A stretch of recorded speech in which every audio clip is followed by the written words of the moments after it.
This video describes US government's attempts to cover up China's continuing hostile acts against the United States. Hello friends, this is Unmasked Truth with Harmanjit Saini, where I provide unique analysis of world events based on the unmasked truth that after surrender, Germany continued World War II clandestinely and became a killing machine. I also provide true news that you will find nowhere else. I posted a video and text a video on March 2nd, 2023 titled My Humble Apology to China Regarding Origins of COVID and Asking for Compensation twice. But I have had to delete the post both times because of miscommunication between me and my sources of information and my inability to decipher the signals from the German masqueraders side in the US governments. German masqueraders are people of German ancestry living in other white countries. The masqueraders, of course, try to deceive me with their signals. Then, because of the difficult process of communicating with my sources, I sometimes misunderstand the communications which my sources have to correct.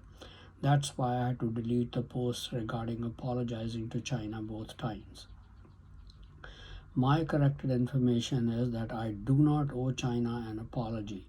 Instead, I must expose the misdeeds of the German masqueraders in the US government to make diligent attempts to cover up China's hostile acts towards the United States by misleading Americans with their official communications.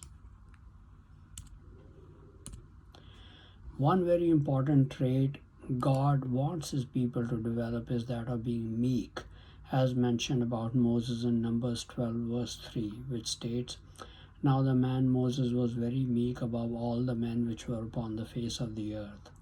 This trait means that Moses was very humble, teachable, and willing to change. Herbert W. Armstrong, through whom God founded the modern era of his church, demonstrated many times how this trait should manifest itself in our lives. Whenever he made mistakes in any decisions concerning church doctrines or policies, he was willing to change them when the error was pointed out to him by others or indicated by new research. I, like most church members, also work hard to cultivate this trait.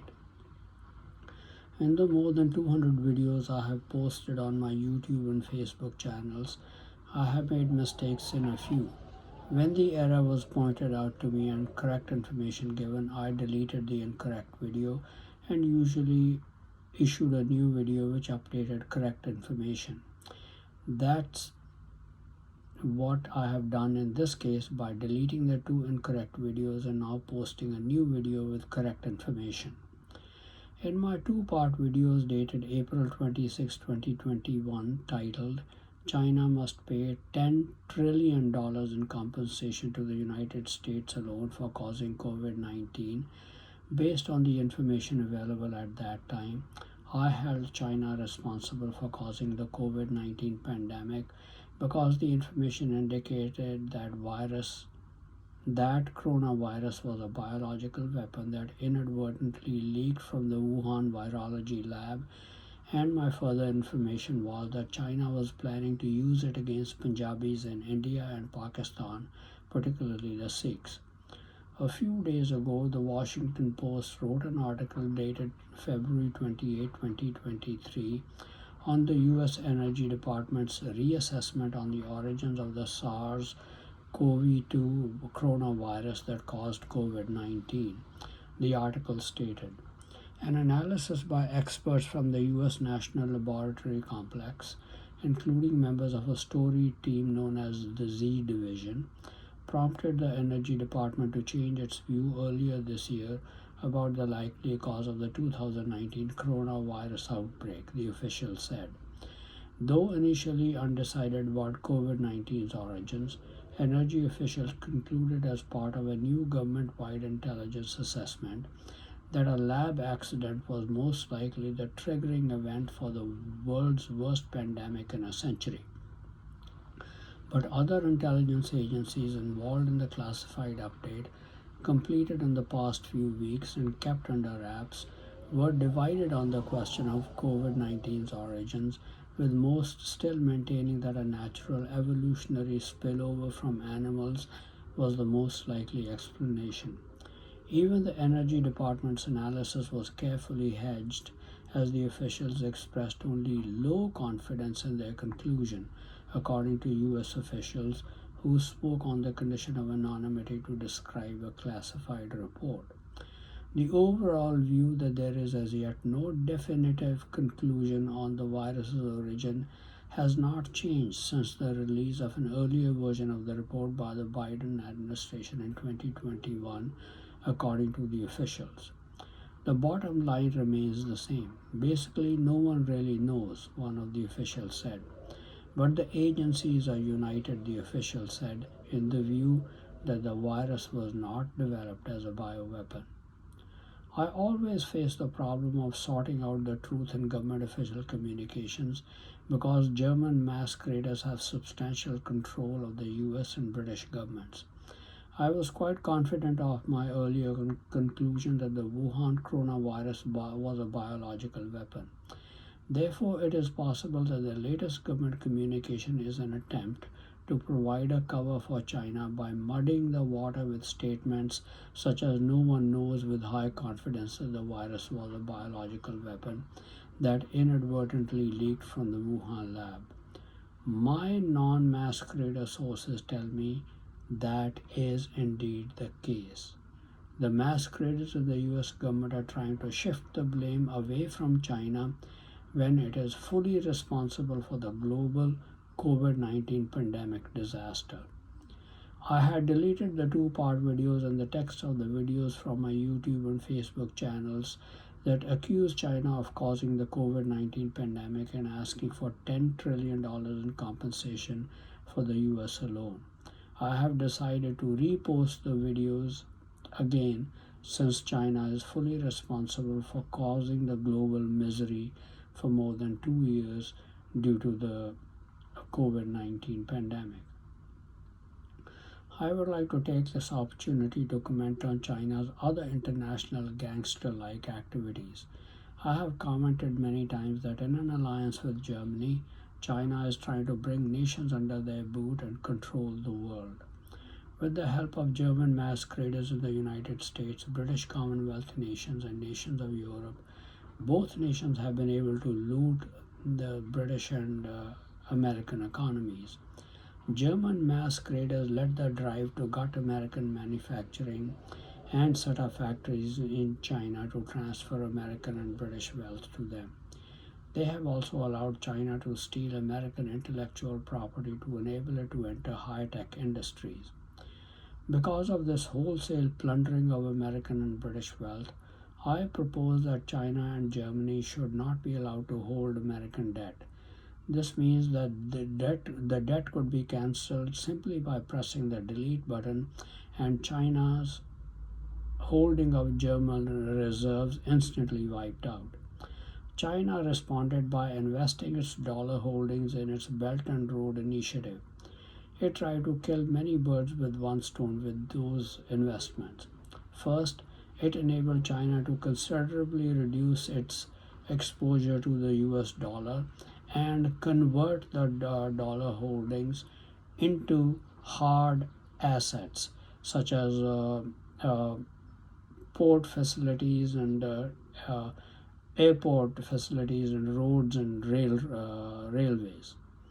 Then, just as the British colonized much of the world, China invested in key sea gates, that is, seaports, and strategic locations around the world with the aim of gaining full control of them as the British had done. It negotiated deals at highly inflated project costs.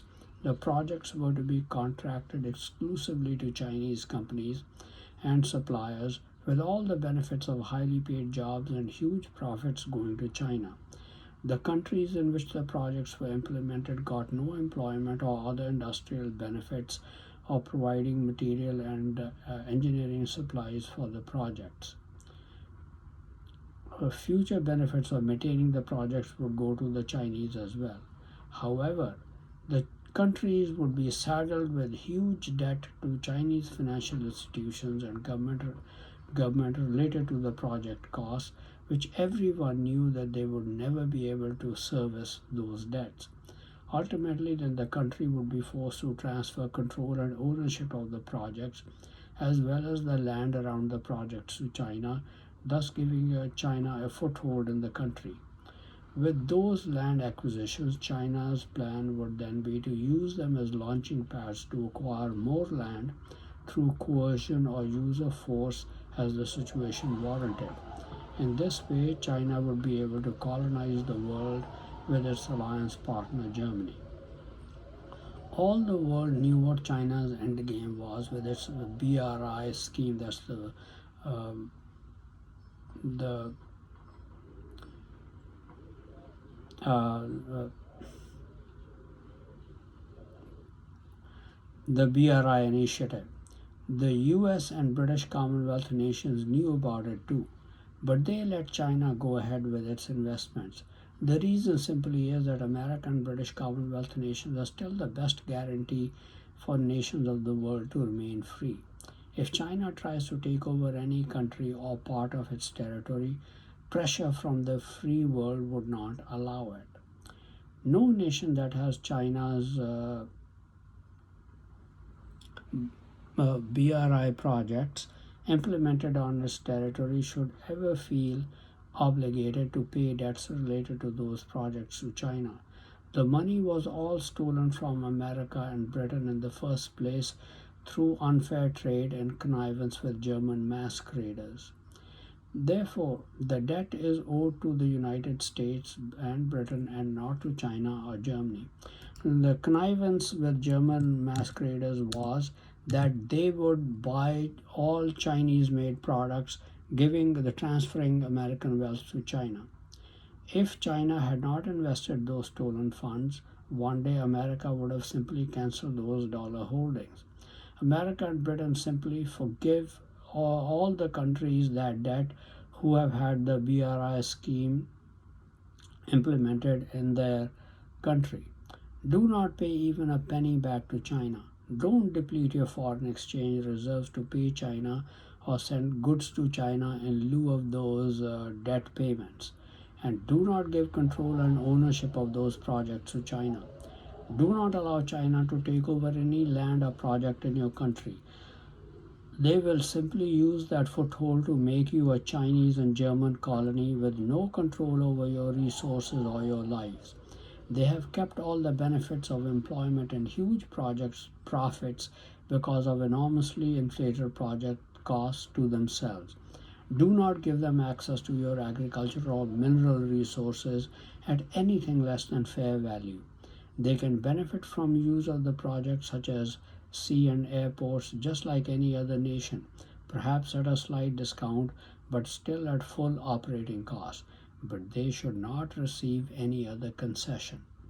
Everyone knew what China was doing with its BRI scheme, with its Belt and Road Initiative scheme. But China was allowed to continue so that its rapacious nature in dealing with other people could be exposed. Please don't pay anything back to China to service what it considers debt owed to it. China still must compensate you for killing or causing harm to your citizens by causing the COVID 19 pandemic.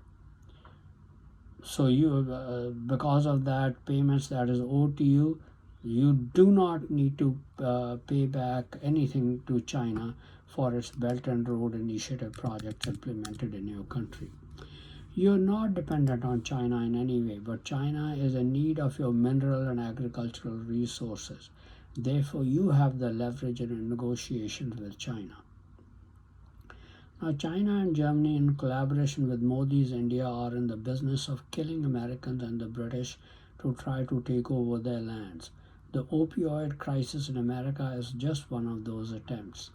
A Brookings Institution policy paper titled The Opioid Crisis in America states, since 2013, China has been the principal source of the fentanyl flooding the United States illicit drug market, or of the precursor agents from which fentanyl is produced, often in Mexico, fueling the deadliest drug epidemic in US history. Both the Obama and Trump administrations devoted significant diplomatic capital to persuading China to crack down on the supply of fentanyl from China to the United States, with China finally announcing in April 2019 that its production, sales, and export of all fentanyl class drugs are prohibited, except by authorized firms which the Chinese government has granted special licenses to. The issue at stake now is whether and how effectively China will enforce this new regulation, both with regard to finished fentanyl and the large quantities of fentanyl precursors transshipped to Mexico. The enforcement challenge is formidable since China's pharmaceutical and chemical industries involve tens of thousands of firms and hundreds of thousands of facilities, and China lacks adequate inspection and monitoring capacity. The following pattern emerges. The government of China at first tends to deny the existence of a problem. Under international or strong domestic pressure, it eventually moves to tighten regulation. But its enforcement tends to be limited and subverted by powerful vested interests of industry representatives, officials of line ministries charged with regulating or promoting the industry, and government officials. Geostrategic interests also trump other considerations such as enforcement of regulatory compliance. Despite the fact that China prides itself on having a strong counter narcotics stance and reputation, China is highly unlikely to mount counter narcotics cooperation with the United States, approaching the level of its collaboration with Australia on methamphetamines, unless it starts experiencing its own synthetic opioid epidemic. Moreover, the significant deterioration of US Chinese relationships may further undermine China's willingness to diligently enforce the new fentanyl regulation. In a January 2020 intelligence report, USA's Drug Enforcement Agency website states the following in an intelligence report. Currently, China remains the primary source of fentanyl and fentanyl-related substances trafficked through international mail and express consignment operations and environment, as well as the main source of all fentanyl-related substances trafficked into the United States. While Mexico and China are the primary source countries for fentanyl and fentanyl-related substances trafficked directly into the United States, India is emerging as a source for finished fentanyl powder and fentanyl precursor chemicals. In 2017, the DEA provided information to India's Directorate of Revenue and Intelligence, resulting in the takedown of an illicit fentanyl laboratory in Indore, India in 2018. DEA reporting indicates an Indian national associated with the Sinaloa cartel initially supplied the organization with fentanyl precursor chemicals NPP and ANPP, after which a Chinese national also affiliated with the Sinaloa cartel would synthesize the fentanyl and traffic it from India to Mexico. Between February and March 2018, the India and China-based suspects shifted their production from China to India, likely due in part to China's regulation of ANPP and NPP. In February 2018, India announced controls on the exportation of ANPP and NPP, similar to previous regulations enacted by China, which will likely result in stricter controls on these precursors, which are the chemicals used in the production of fentanyl. The Chinese are following a familiar pattern. When the USA puts heat on the Chinese government to do something about a crisis affecting Americans, they end the problem originating from their own soil, but then shift the facilities towards partner countries, in this case India. When the problem is ended in India, Chinese nationals will shift operations to Mexico or other countries, but the attempt to kill Americans in every way possible will continue. Chinese nationals are in control of production of chemicals required for production of fentanyl, though they may have by now developed collaborators in India. The Chinese government is complicit in these attempts by its nationals in pursuit of its goal of killing as many Americans as possible. Again, German masqueraders in the DEA are trying to shift the blame away from China to India and then to Mexico's transnational criminal organizations. But Chinese nationals are still handling the production of fentanyl or precursor chemicals. China is fully responsible for these criminal activities of its nationals as the government is colluding with them. That is the Chinese government's pattern of behavior. Back to the envelope estimates. Back of the envelope estimates are that about 330,000 Americans have died from opioid overdose related to products laced with fentanyl since 2013 when China started supplying fentanyl. There would have been many more affected by the drug but not killed. Families of those killed at the hands of police are compensated to the tune of $10 million and above per person. If we allow $5 million in compensation to each of the victims of opioid or prescription drugs laced with fentanyl, then China needs to compensate these victims to the tune of at least $1.65 trillion, in addition to compensation to others affected by the opioids but did not die of overdoses. This is in addition to the $10 trillion in compensation to the US alone that China owes for causing the COVID-19 pandemic.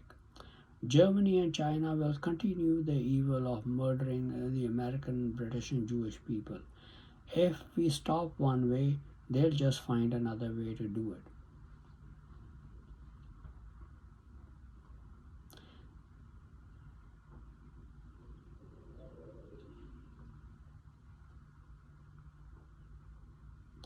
Thank you very much for watching this video. Please continue to watch my videos and read my articles on important world events, World War III watch, politics and international business, advice on health and medical problems, and much more for in-depth and insightful analysis. Please also subscribe to my YouTube and Facebook channels, Unmasked Truth with Harmanjit Saini, to view and get information on the latest videos.